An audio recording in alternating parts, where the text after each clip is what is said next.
right, so I did not do this on purpose that you guys were all from Nashville, and it certainly was not to make sure you all showed up this morning by any means. That was completely by accident, but let's give some introductions. Absolutely. So I went to school at Vanderbilt. That's my Nashville connection. Anchor down if I haven't said that already this week. But I am based in Phoenix, Arizona. I work for a global performance marketing agency, NP Digital. Hello, everyone. The Nashville local, the unicorn, as some have called me. You know, from Nashville, moved back to Nashville a couple years ago. So, awesome event this week. I am the media manager at Lenovo for the consumer business. So, running our advertising for all things premium notebooks with the Lenovo Yoga, which is our premium competitor to the MacBook, as well as Lenovo Legion on our gaming line. I'm responsible for sales to retail as well as Lenovo.com. Hi folks, I'm Robin. I am local to Nashville because I was raised here, but I now live in Texas and work in New York and Chicago and London, but I have a place here. So I guess I'm still technically local because I have a condo here. And I want to do a quick shout out to Kate and to Taylor. Thank you very much for clearing up clean rooms, because then I can explain what I do without having to use a lot of words. So at the group, I'm responsible, the team that I'm with, we're responsible for bringing clean room technology, identity resolution, and all things data into connected media campaigns so that we take data and put it right in the center of audience creation, measurement, and then activation. All right, so we're going to talk about emerging platforms, but let's start off a little spicy. What is one channel or data strategy or tactic that is just overrated that we should just stop doing right now?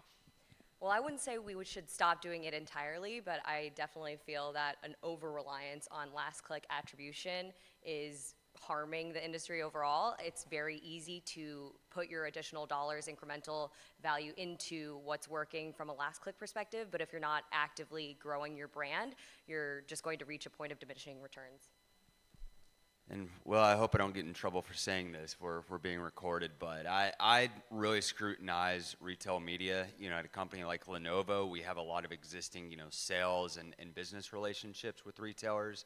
So we're obligated to certain levels of spend with them. But beyond that, for any Lenovo-owned dollars, I do really question the concept of, growing your retailer business versus favoring your own .com business where the margins are higher, you can get folks to the website, you can get their data, just an overall better brand experience. Beyond, I was kind of, I felt a little validated, listening to the retail panel earlier.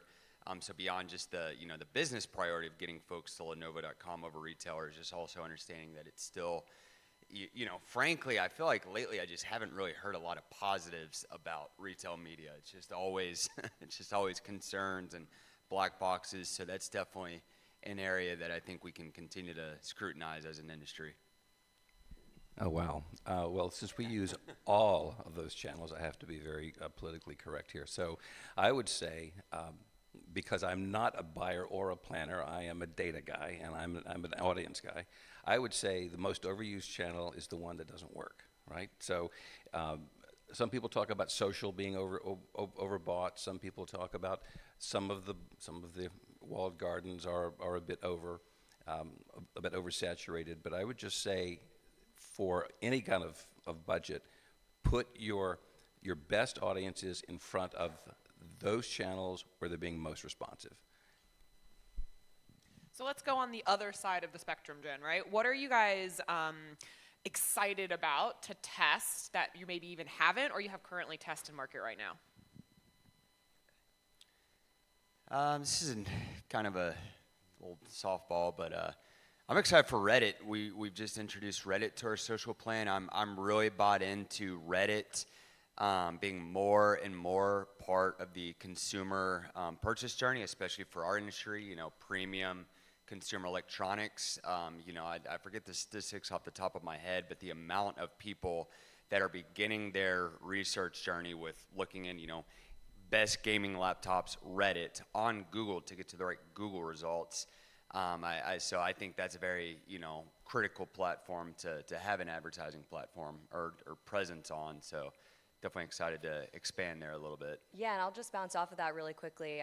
In my experience advertising on Reddit, I feel like now is the time to rethink the approach on Reddit because in the past, before all of these AI overviews and the advent of search and SGE experiences and AIOs, like there was not as much of that visibility for Reddit. And so a few years ago, it was something that we cut out of our buy because we weren't getting the results from an incremental standpoint or from that last click standpoint or downstream. So now, a few years later, considering different objectives, considering the way that they have built out their teams to build out more sophisticated algorithms on the advertising side of things, sometimes it makes sense to reconsider something that didn't work in the past if it comes to the forefront of the industry again. Robin, what about you from a data side? Are there new ways that we should be thinking or looking at our marketing technology stack, our data strategy, our audience targeting that can change the way that we're buying?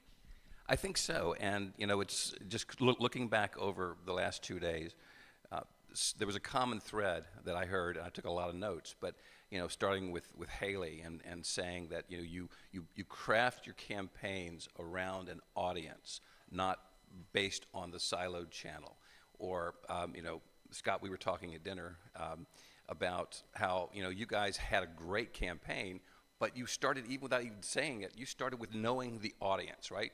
And I think, Erin, you set it up. 16 million people have hangovers on Monday. That's a great test bed to start with, right? So if you have that, the campaigns fall out of it. And then, even with Kim talking about their target audience, and it's only one audience. She was only going after one audience. So that's, I guess the point here is that if you craft your audience from the very beginning, knowing who they are and knowing everything you can about them, and not just your customers, but people who are looking like your best customers. And there are ways to do that. One of the best ways, obviously, is a clean room.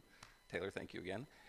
But yes, you bring all this data together to create a way of looking at your audiences so that you can then say, this audience is likely to be found in this channel at this time with these motivations to buy this kind of offering at this time.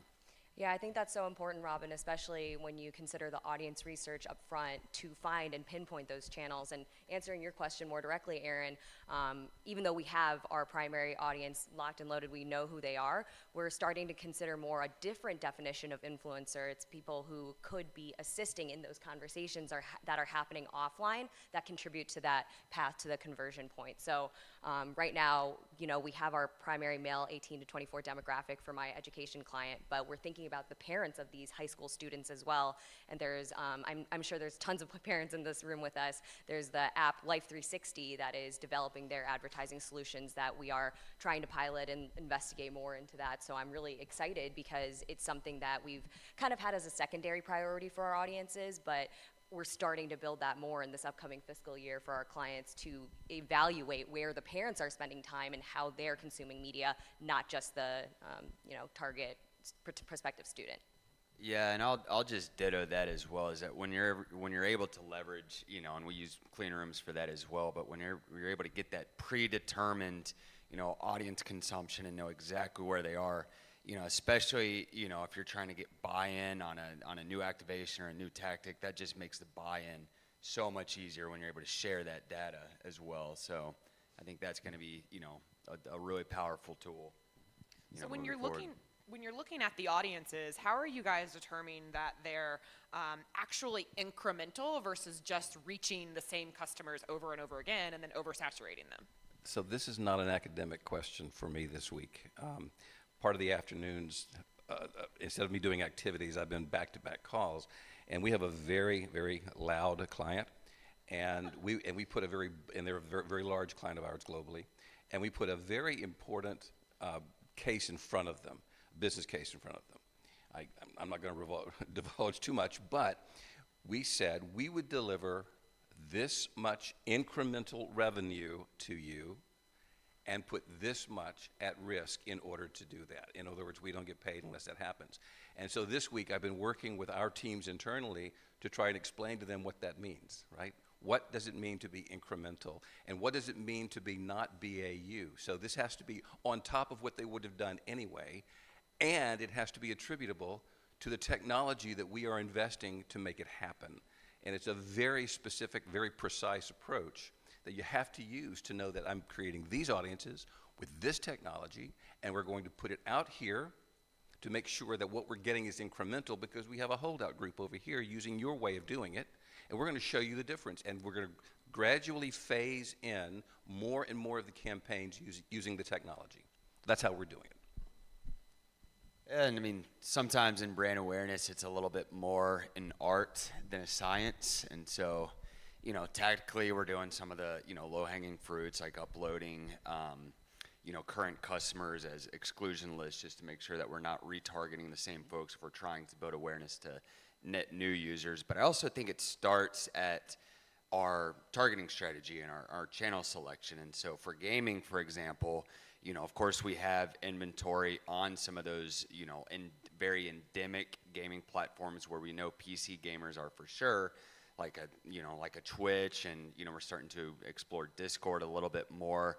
But I think you also, you know, especially for brand awareness where they may not be in the in-market journey yet, just hitting those contextual areas where you know there's a huge overlap, even if it's not specific to gaming. So for example, for gamers, you know, we do a lot of targeting on anime, where we know there's a massive gaming audience. And then for young creatives, which is our yoga device, you know, we're targeting and we're working with folks like a Hype Beast or a Complex. So hitting them in very, you know, exciting, culturally relevant, you know, contextual areas, even if they're not directly related to tech or directly related to where they might be in the research journey at that time.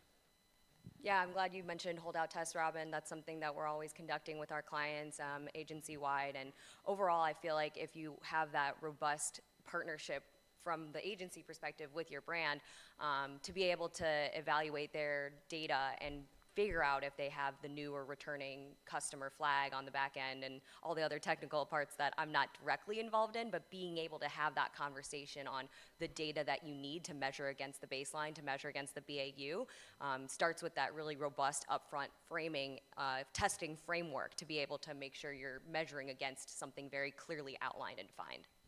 When you're thinking about these emerging platforms, whether it's gaming or it's Reddit, like we talked about, they maybe have less standardized units of measurements. Like, how are you thinking about success, and how are you justifying the investment?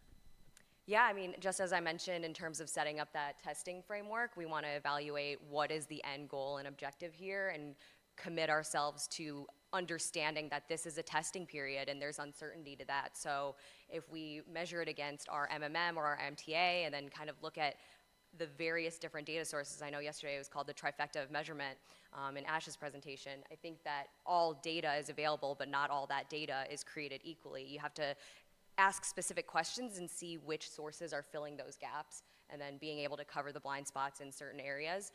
So that is something we do leverage the MMs of the world and brand lift studies, conversion lift studies, and student surveys, things like that, to be able to figure out what can help answer this in a more complete, comprehensive way. Yeah, at a macro level, we definitely rely a lot on our MMM studies as well. But for, you know, more micro results, you know, we really look to the vendors. It's you know, we have a requirement that we have to have a brand lift study, and, you know, most vendors do work with us on that. You know, they have a minimum level of investment to unlock, and you know, they'll throw in a Kantar study or a Lucid study, and so we really look to them to then help us define, you know, based on industry results, benchmark results that we can then measure our brand lift impact against. But it really starts with that to determine if it's effective or not as a new channel. Nothing really to add beyond that, because those are all great answers. Thank you, Robin. That was really insightful, Robin. Thank you. And really quickly, I feel like sometimes when it comes to an emerging platform or an emerging campaign or ad format in an existing platform, there's a lot of black boxes in terms of measurement. I mean, I know when we first started Performance Max on Google a few years ago, there was absolutely no line of sight into placement and distribution of what is more effective in the Google ecosystem. And then, you know, I'm sure everyone in this room collectively kind of pounded on the door a little bit, and finally we've received that line of sight this year, a few weeks ago. So it sometimes takes a little, like, again, to the point before about testing Reddit when it wasn't necessarily the right time for Reddit, and then testing Performance Max and coming back to it as a more robust part of our strategy. It takes time to have that emerging platform realize what is the most important for us as agency partners, as brands, to be able to answer these questions of measurement. So sometimes it's like, test a little bit, figure it out, ask for more information. Sometimes they acquiesce, sometimes they don't. But in the case of something like AI Max, Performance Max, it's clear that these vendors are needing to give us more than they initially set out for. So sometimes you don't want to be necessarily that first to test because you want to let everyone else kind of figure it out. We've done our job as buyers, just be annoying as possible to the vendors till we, exactly. Peck till we away, get the data. woodpeckers. Well, Sherry, what I'm kind of hearing is that if it didn't work at this particular time, it doesn't mean the channel or the tactic is broken. It might be a timing thing. So, like, how often do you go back and revisit something that might have failed and then bring it back to a part of your campaigns? Like, is there a secret sauce that we could, like, time it with? No, I don't think there's, some sort of algorithm on when to revisit something perfectly. I loved what Shula said in terms of quarterly idea meetings, things like that. When we're faced with, a new fiscal year or a new quarterly budget, we will look at what's worked in the past and keep an eye on industry trends, and especially in the case of Reddit and AI overviews and AI search taking over, like, it was becoming clear that this is something that we should look at from a different lens, from a different objective, try it from a different campaign setup. This is going to sound like a broken record, but sometimes it's not the channel. Sometimes you put the wrong audience through that channel, right? I was having dinner with a colleague recently, and he explained it like this. He said, imagine making the most amazing feature film. You've got the best actors, you've got the best director, you've got all the right scripts, and everything is perfect. And you put it out in 1,200 screens across the country, and nobody shows up because it's not the movie they wanted to see. Or the ones who did walk out after 10 minutes. That's not necessarily a problem with the content or the channel. It's a problem of you're attracting the wrong audience or trying to push the wrong content to the wrong audience. So for us, it always comes back to two things: the brief, how do you want it to end, and then what's the audience that will get you to that end. If you have those two things right, a lot of this works itself out as you test and learn along the way. So when you're thinking about whether it's a new audience or a new channel, do y'all have dedicated, like, test and learn budgets? Do you try to reserve things at the end? What does that look like if you're trying to set budgets on a quarterly level? Like, how do you actually make sure you have the money to test it? Yeah, I mean, it's not always we can find the coins under the couch cushions for incremental budget.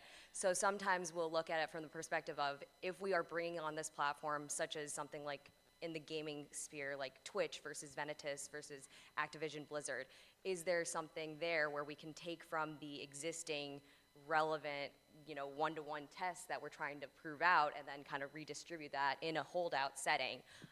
So unfortunately, it is sort of playing around with making sure we're maximizing what's effective and efficient, but then taking some of that to try a new thing.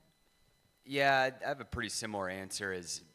There's no hard set amount. I think 10 to 20% is, per quarter is typically thrown out, and I think that's a good rule of thumb. But it really depends. It really depends on the opportunities and the RFPs from the vendors as well, and the value that they're coming back to, back to us with. And of course, we do prioritize the tried and true performers first, but as I've mentioned in some of the round tables, though, it's really hard, at a company like Lenovo to introduce, new partners where, we do have such a limited budget.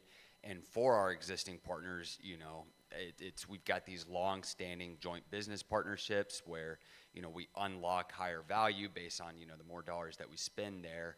And so I think that is one thing that, we're challenged as a client sometimes is I think sometimes we don't get a long-term vision when we get a new partner test, because of course when we introduce a new partner and then we, if it does well and we want to scale it up, well, what are we going to scale down in order to scale that up? And I think sometimes that's just a very real challenge that we run into.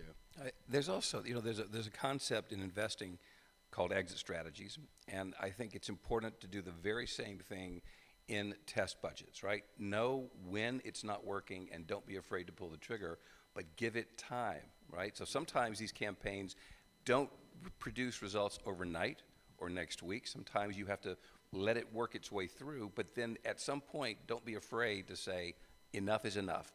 Pull that out and let's take these dollars and put them someplace else. Last question before I open it up and give you guys to the vultures for the Q&A.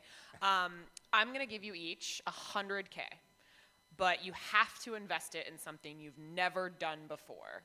Where are you each investing that $100K? John, do you have the checkbook out? Okay, good, great.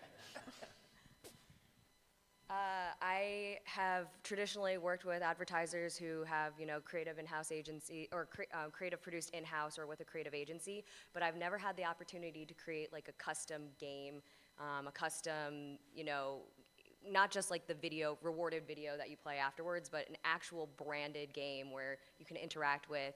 In the case of my education school, like I haven't even talked to them about this, maybe I will next week in our fiscal year planning meeting, but what if we could create a game that like puts the user in this perspective of a welding tool or on a wind turbine or in an aviation mechanic setting? Like there are ways that we can create those custom personalized experiences that we just haven't had the resources or the prioritization to do before, and I think it'd be really interesting, especially hearing Shula's presentation on creating and craving those customer experiences. So we've explored Discord for our gaming audience. We haven't had the opportunity to scrounge up the budget to test it yet, but I'd love to give Discord a test. I think it's a relatively new and untapped advertising platform where a lot of competitors haven't chiseled their way in yet, and so I think it'd be a good opportunity to kind of break ground there and test for some results. Agree.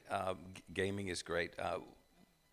Not specific to a particular channel or a specific platform, but one area that is really just starting to emerge is go and find where people are following influencers, and then put your money where that audience is, and test that out. If you have $100,000, come up with a split, 70, 20, 10. Put 70 here, 20, 10, 20 here, and 10 over here, and compare each one to see which one outperforms.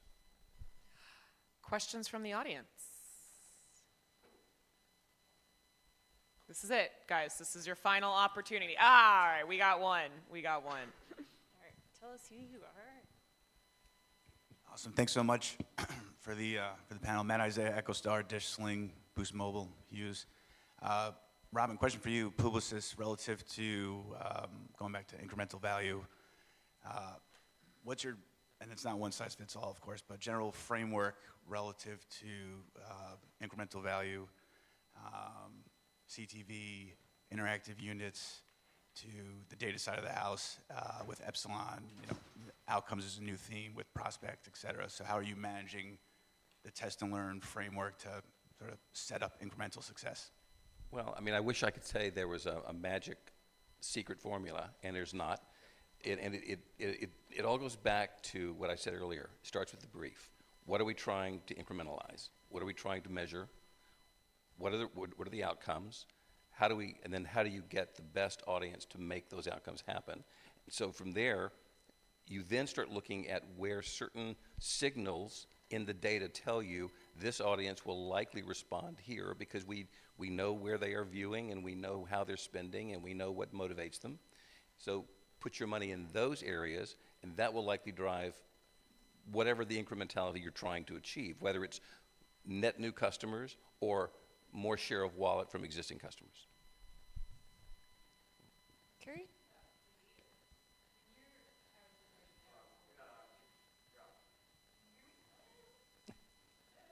I can hear you. You're off. Here, hold on.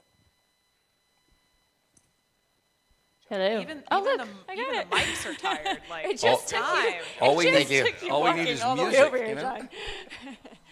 John. Okay, so I just have a quick question about creative. All of these questions of when you're on Reddit, when you're on Discord, had me thinking, how do you do it in a way that feels really authentic?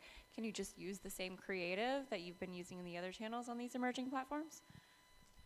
So it's a great question because it's definitely a part of the equation. Again, it's kind of a cop-out answer, but we really have to lean on the vendors for that. you know, and that's been a big barrier in the past is, you know, Reddit's like, well, we don't have, you know, Reddit endemic ads to run. But we do, you know, we have built a good partnership there, and, you know, as part of our JBP, we are able to tap into their creative resources.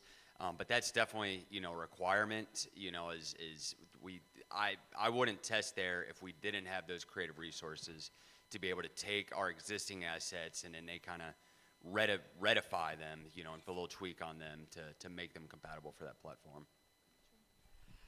Sherry, Lyle, Robin, thank you guys so much for bringing us home. Mic Thank drop. you guys for sticking around. Thanks, everyone.